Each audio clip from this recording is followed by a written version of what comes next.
بسم اللہ الرحمن الرحیم۔ آج کا ہمارا موضوع نمرود کا انجام کہ نمرود کی موت کیسے ہوئی، ایک مچھر کے ذریعے نمرود کا انجام کیا ہوا۔ جب حضرت ابراہیم علیہ السلام کو آگ میں پھینکا گیا تو فرشتوں نے حضرت ابراہیم علیہ السلام کے بازو پکڑ کر نہایت آرام کے ساتھ بٹھا دیا۔ اس وقت رضوان نامی فرشتے نے جنت سے ایک خوبصورت لباس لا کر آپ علیہ السلام کو پہنایا۔ حضرت ابراہیم علیہ السلام کے ارد گرد ریحان سبزے اور شگوفوں کا عجیب و غریب خوبصورت باغ بنا دیا اور وہاں شیریں چشمہ جاری ہو گیا۔ حضرت ابراہیم علیہ السلام پر پروردگار عالم کا فضل و کرم ہو گیا۔ حضرت اسرافیل علیہ السلام ہر صبح شام خدا کے حکم سے لذیذ قسم کا کھانا جنت سے پہنچاتے۔ کمال خوشی اور بے غمی کا وقت گزرتا۔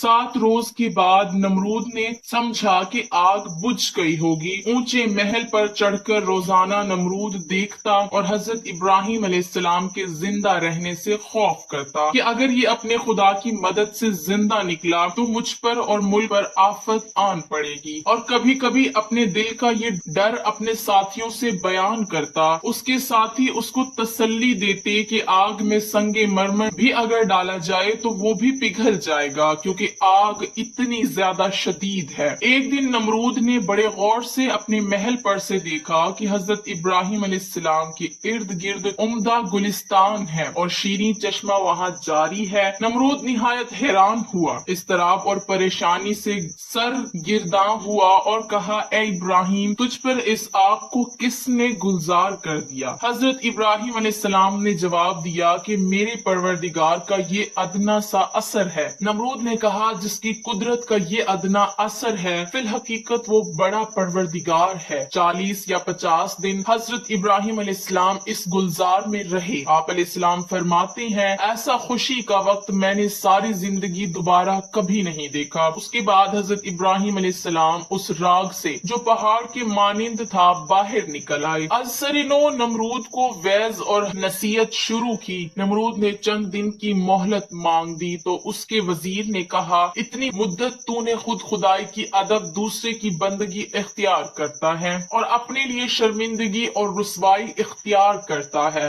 آخر کار نمرود نے حضرت ابراہیم علیہ السلام کے سامنے انکار کر دیا اور کہا، میں تیرے رب کی رضا کے واسطے کئی ہزار گائے، بکریاں اور اونٹوں کی قربانی دیتا ہوں۔ تم اپنے پروردگار سے کہہ دو کہ وہ مجھ سے انتقام نہ لے۔ حضرت ابراہیم علیہ السلام نے فرمایا کہ ایمان کے بغیر قربانیاں قبول نہیں ہوتی، پھر بھی تیرے واسطے دوزخی ہوگی۔ آخر کار حضرت ابراہیم علیہ السلام نے فرمایا، اتنی بڑی بادشاہی خدا نے تجھے دی اور مجھے خدا نے تیرے واسطے نبی بنا کر بھیجا، مجھے آگ سے بچا کر ایک معجزہ تجھے دکھایا، مگر پھر بھی تو کفر سے باز نہ آیا۔ اے نمرود، جس بادشاہی اور طاقت پر تمہیں غرور ہے اس کو ختم کرنے کے لیے میرے پروردگار کا ادنا سا لشکر ہی کافی ہے۔ نمرود نے کہا، دنیا میں میرے علاوہ کوئی بادشاہ نہیں اور میری بارگاہ کے علاوہ کوئی بارگاہ نہیں۔ اگر آسمان کی بادشاہ کی فوج ہے تو اسے کہہ دو کہ مجھ پر اپنی فوج مسلط کر دے، میری حشمت اور لڑائی کا تماشا کرے۔ تب حضرت ابراہیم علیہ السلام نے دعا کی۔ دعا کے بعد حضرت جبرائیل علیہ السلام آئے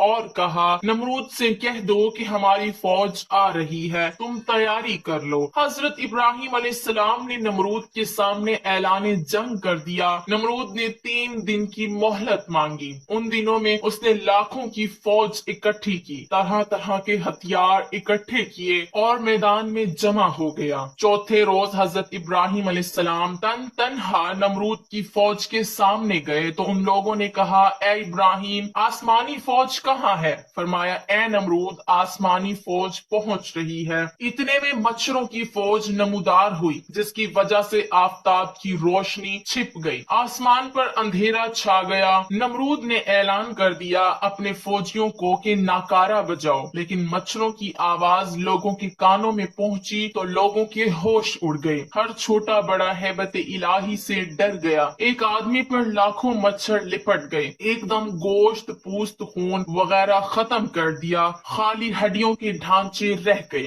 آدمی جانور ہتھیار سب ختم کر دیے۔ نمرود بھاگ کر اپنے محل میں اپنی عورت کے پاس جا بیٹھا، لیکن اتنے میں ایک لنگڑا مچھر